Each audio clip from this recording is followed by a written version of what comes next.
നിങ്ങൾ നിങ്ങളുടെ മതത്തിൽ തുടരുകയോ അല്ലെങ്കിൽ നിങ്ങളുടെ സംസ്കാരം തുടരുകയോ അതൊന്നും ഉടമ്പടി അവിടെ വന്ന് ആരെയും ഡിസ്റ്റർബ് ചെയ്യത്തില്ല. നിങ്ങളോട് എന്താ പറയണത്? നിങ്ങൾ ക്രിസ്തുവിൻ്റെ ഈ ഉടമ്പടിയിലാണ് നിങ്ങൾ ആശ്രയിക്കുന്നുണ്ടെങ്കിൽ അതിൻ്റെ അവലംബം എന്ന് പറയുന്നത് ക്രിസ്തുവിൻ്റെ വചനങ്ങളാണ്. അത്രേ ഉള്ളൂ, സിമ്പിളാണ്. ഉടമ്പടിയിലാണ് നിങ്ങൾ ആശ്രയിക്കണമെന്നുണ്ടെങ്കിൽ അതിൻ്റെ അവലംബങ്ങൾ ക്രിസ്തുവിൻ്റെ വചനങ്ങളാണ്.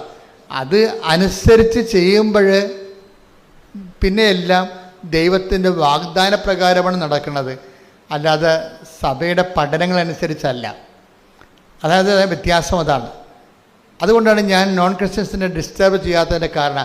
നിങ്ങൾക്കുണ്ടാകുന്ന ദൈവാനുഭവങ്ങൾ, ഇപ്പം ഞങ്ങൾക്ക് കാത്തലിക്സ് സഭയുടെ പഠനങ്ങൾക്കാണ് പ്രധാനം. ദൈവവചനം പോലെ പ്രാധാന്യമാണ് സഭയുടെ പഠനങ്ങൾക്കും. കാര്യം ഞങ്ങൾക്ക് അതിൻ്റെ ആ മേഖലയിൽ ഞങ്ങൾക്ക് കൂടുതൽ ബോധ്യങ്ങൾ തന്നിട്ടുണ്ട് സഭ. നിങ്ങളെ സംബന്ധിച്ചിടത്തോളം നിങ്ങളെ ഫ്രഷ് കമേഴ്സാണ് വരണത്. നിങ്ങളെ സംബന്ധിച്ചിടത്തോളം എന്താ സംഭവം? നിങ്ങളുടെ ആധാരങ്ങൾ എന്താണ്? വചനമാണ് നിങ്ങളുടെ ആധാരം. നിങ്ങളുടെ അവലംബം എന്താണ്?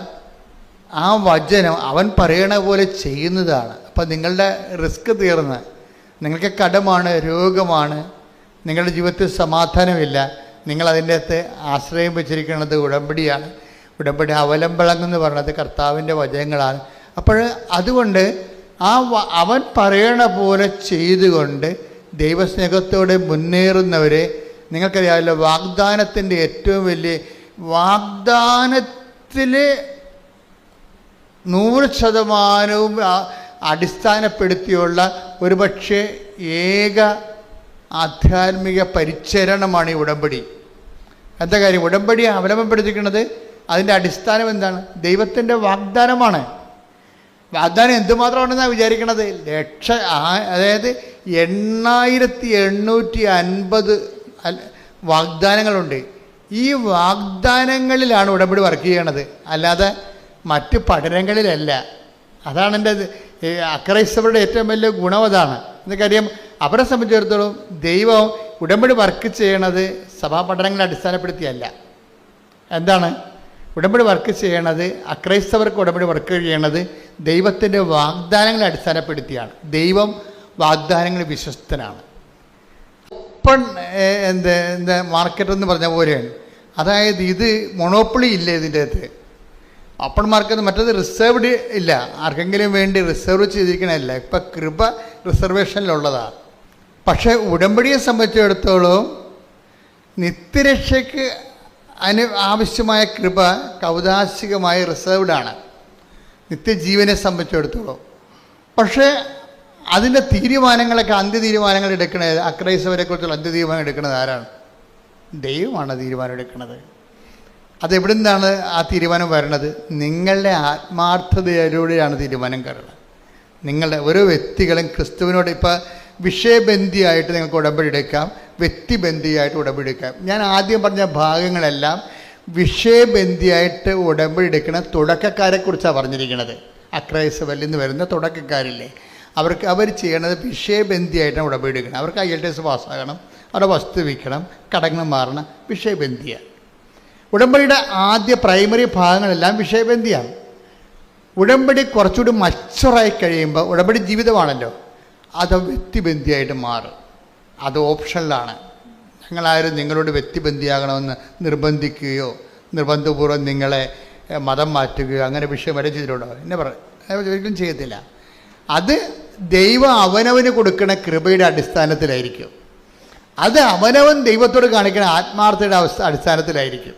ചിലർ വസ്തുവിന് മാത്രം ദൈവത്തിൽ ആശ്രയിക്കും, ചിലർ വ്യക്തിക്ക് വേണ്ടി ദൈവത്തിൽ ആശ്രയിക്കും. അത് അവരുടെ വിഷയങ്ങളാണ്. ഉടമ്പടി എന്ന് പറയുന്നത് ബേസിക്കായിട്ട് അതിൻ്റെ ബേസ്മെൻ്റ് എന്ന് പറയുന്നത് ആധാരം.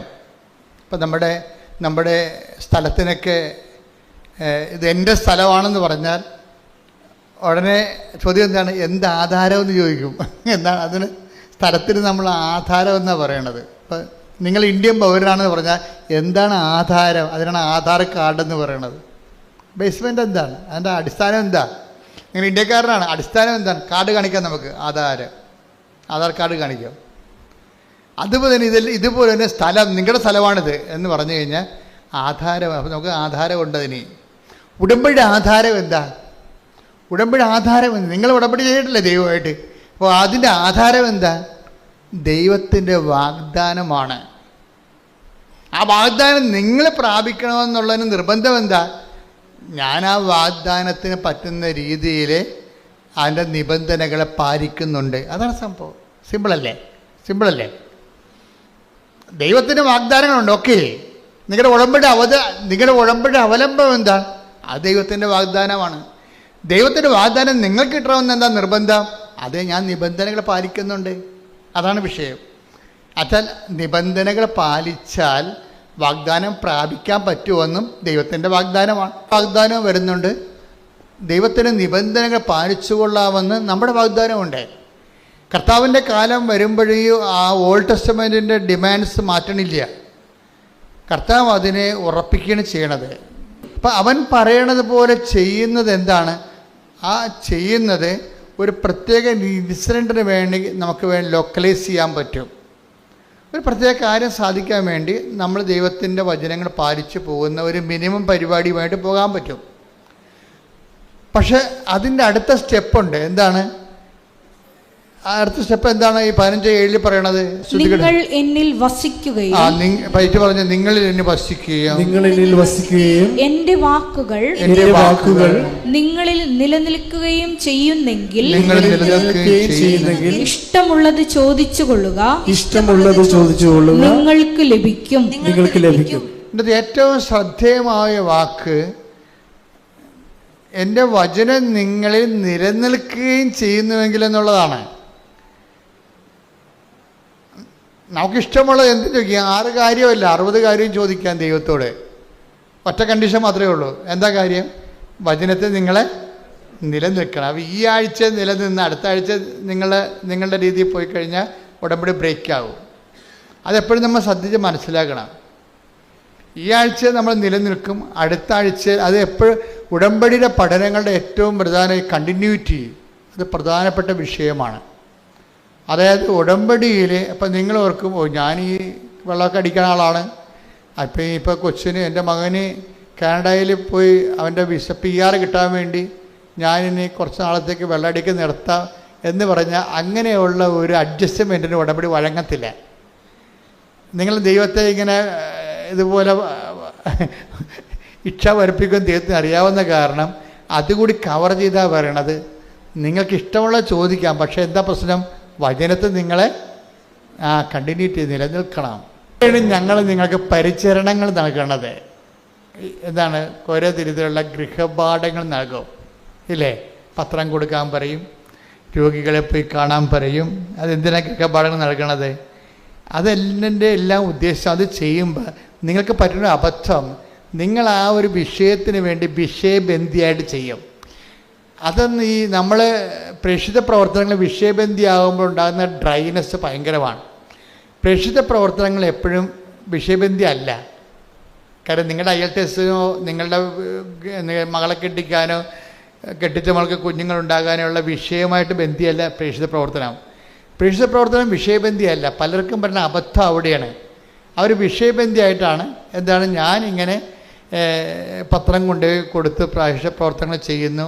എനിക്ക് അതെന്താ ഉദ്ദേശിക്കണം? അവർക്ക് PR കിട്ടണം, അല്ലെങ്കിൽ അവരുടെ വസ്തു വിറ്റ് കിട്ടണം, അല്ലെങ്കിൽ അവർക്ക് വീട് വെക്കണം, അതിനു വേണ്ടി അവർ ചെയ്യണം. അപ്പോൾ പ്രേക്ഷിത പ്രവർത്തനം വിഷയബന്ധിയായി പോകും.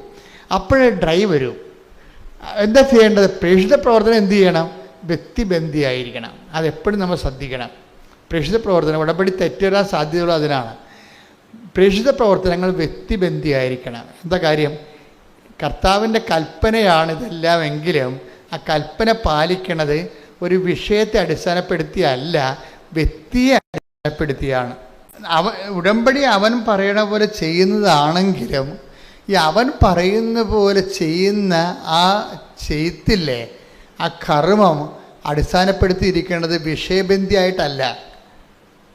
ആ കർമ്മം നിങ്ങൾ ചെയ്യുന്നത് കൊണ്ട് നിങ്ങൾക്ക് ആ വിഷയം സാധിക്കണമെന്നുള്ളതിനെ നേരിട്ട് ബന്ധപ്പെടുന്നില്ല. അവൻ പറയുന്ന പോലെ ചെയ്യുന്നതിൻ്റെ ബേസ്മെൻറ്റ് എന്താണ്? എന്നെ സ്നേഹിക്കുന്നവനെന്നാണ് കിടക്കുന്നത്. അവൻ പറയുന്ന പോലെ ചെയ്യണത് ആരാണ്? ദൈവത്തെ സ്നേഹിക്കുന്നവനാണ്. അപ്പോൾ ആദ്യം വേണ്ടത് എന്താണ്? ദൈവസ്നേഹമാണ് വേണ്ടത്. അതാണ് വിഷയം.